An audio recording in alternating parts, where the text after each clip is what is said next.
আসসালামু আলাইকুম ওয়া রাহমাতুল্লাহি ওয়া বারাকাতুহু। ইন্নাল হামদালিল্লাহ ওয়াসসালাতু ওয়াসসালামু আলা রাসূলিল্লাহ ওয়া মান ওয়ালা আম্মা বা'দ। ফাআউযু বিল্লাহি মিনাশ শাইতানির রাজীম। বিসমিল্লাহির রাহমানির রাহিম। রাদিয়াল্লাহু আনহুম ওয়া রাদু আন। ওয়া ক্বালা আন-নাবিয়্যু সাল্লাল্লাহু আলাইহি ওয়াসাল্লাম আসহাবী কান-নুজুম বিআইয়িহিম ইকতাদাইতুম ইহতাদাইতুম। সাদাকাল্লাহু মাওলানাল আলিয়্যুল আযীম ওয়া সাদাকা রাসূলুহুন নবিয়্যুল কারীম। দেশ ও প্রবাস থেকে যারা আপনারা আমাকে দেখছেন, আপনাদের সকলকেই স্বাগতম জানাচ্ছি শানে সাহাবা খতিব কাউন্সিল কেন্দ্রীয় অফিস থেকে। আমি মুফতি ইসহাক মাহমুদ রফিকি, সিনিয়র সহসভাপতি, শানে সাহাবা খতিব কাউন্সিল, ঢাকা মহানগর। আল্লাহ পাক রব্বুল আলামিন পবিত্র কুরআনুল কারীমে আল্লাহ নবী সাল্লাল্লাহু আলাইহি ওয়াসাল্লামের আসহাব তথা সাহাবায়ে কেরামকে নিয়ে সন্তুষ্টির প্রকাশ করেছেন। আল্লাহ পাক ইরশাদ করেন, আল্লাহ তাদের প্রতি সন্তুষ্ট এবং তারাও আল্লাহ তাআলার ফয়সালার উপর সন্তুষ্ট।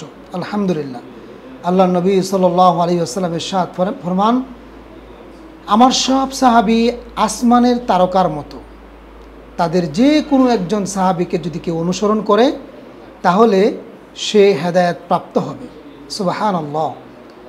অতএব শানে সাহাবা, আল্লাহ নবীর সেই সকল সাহাবায়ে কেরামের শানকে দুনিয়ার মধ্যে সমুন্নত করার জন্য বাংলাদেশের প্ল্যাটফর্মে তৈরি হয়েছে শানে সাহাবা খতিব কাউন্সিল। আর এই শানে সাহাবা খতিব কাউন্সিল সাহাবায়ে কেরামের রেখে যাওয়া আমানত, সে আমানতকে রক্ষা করার জন্য আপ্রাণ চেষ্টা করে যাচ্ছে। বিশেষ করে হযরত উলামায়ে কেরাম যারা নবীগণের ওয়ারিস উলামায়ে কেরাম, তারা মসজিদ মাদ্রাসাতে খেদমত করছে। বর্তমান পরিস্থিতিতে আমরা বিভিন্ন জায়গায়, বিভিন্ন মসজিদে, বিভিন্ন মাদ্রাসাতে কিছু অসৎ মানুষের কারণে, অসৎ মানুষের মাধ্যমে উলামায়ে কেরামকে লাঞ্ছিত এবং অপমানিত হতে দেখি। সেই থেকে আমাদের চেয়ারম্যান মহোদয় হযরত মাওলানা মুফতি শামীম মজুমদার হাফিজাহুল্লাহ তাআলা চিন্তা করলেন, নবীগণের ওয়ারিস হযরত উলামায়ে কেরাম কোথাও কোনো মানুষের মাধ্যমে নির্যাতিত হবে, নিপীড়িত হবে, সেটা সহ্য করা যায় না। তাই তিনি উদ্যোগ নিয়েছেন শানে সাহাবা খতিব কাউন্সিল নামে একটি সংগঠন করার জন্য। যেই সংগঠনটি আপনারা সকলে অবগত আছেন, বর্তমান সময়ে বাংলাদেশের পূর্ব থেকে পশ্চিম, উত্তর থেকে দক্ষিণ, যে কোনো প্রান্তে যদি খবর আসে কোনো মসজিদে কোনো ইমাম, কোনো মুয়াজ্জিন, কোনো খাদেম কোনোভাবে কারো মাধ্যমে অন্যায়ভাবে নির্যাতিত এবং নিপীড়িত হচ্ছে, তিনি শানে সাহাবার উদ্যমী এবং কর্মঠ কর্মীদের মাধ্যমে আপ্রাণ চেষ্টা চালিয়ে যাচ্ছেন তাদের সেই নির্যাতনের প্রতিবাদ করার জন্য। শুধু তাই না, আমাদের চেয়ারম্যান মহোদয় নিজে দৌড়ে যাচ্ছেন সেই উলামায়ে কেরামের পাশে দাঁড়ানোর জন্য।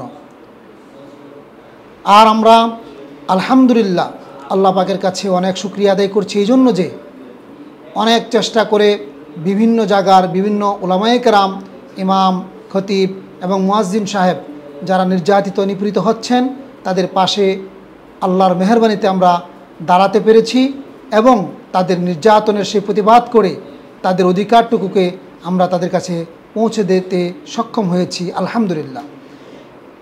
এজন্য আল্লাহ পাকের কাছে আমরা সবসময় দোয়া করি এবং সবসময় শুকরিয়া আদায় করি।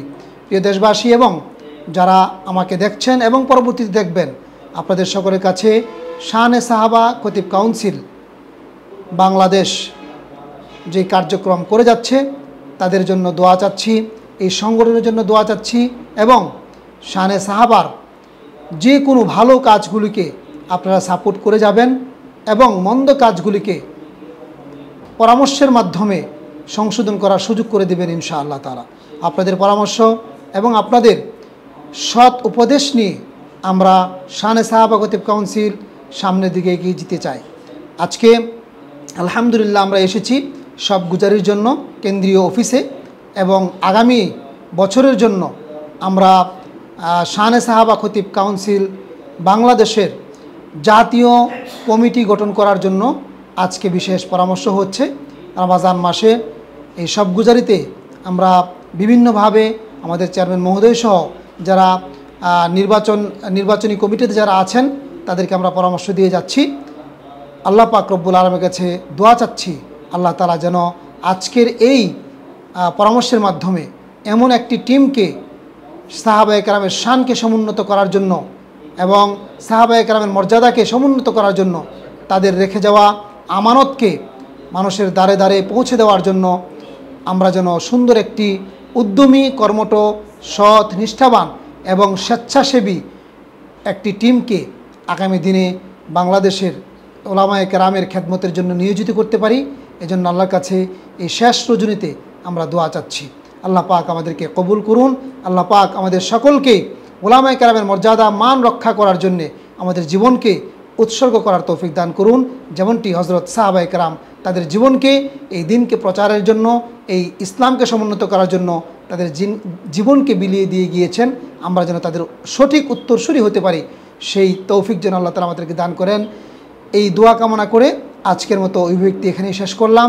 আল্লাহ পাক আমাদের সকলকে কবুল করুন, এই মেহনতকে কবুল করুন, এই সংগঠনকে যুগ যুগ ধরে উলামায়ে কেরামের সেবায় নিয়োজিত থাকার তৌফিক দান করুন। আল্লাহুম্মা আমিন। ওয়াসসালামু আলাইকুম ওয়া রাহমাতুল্লাহি ওয়া বারাকাতুহু।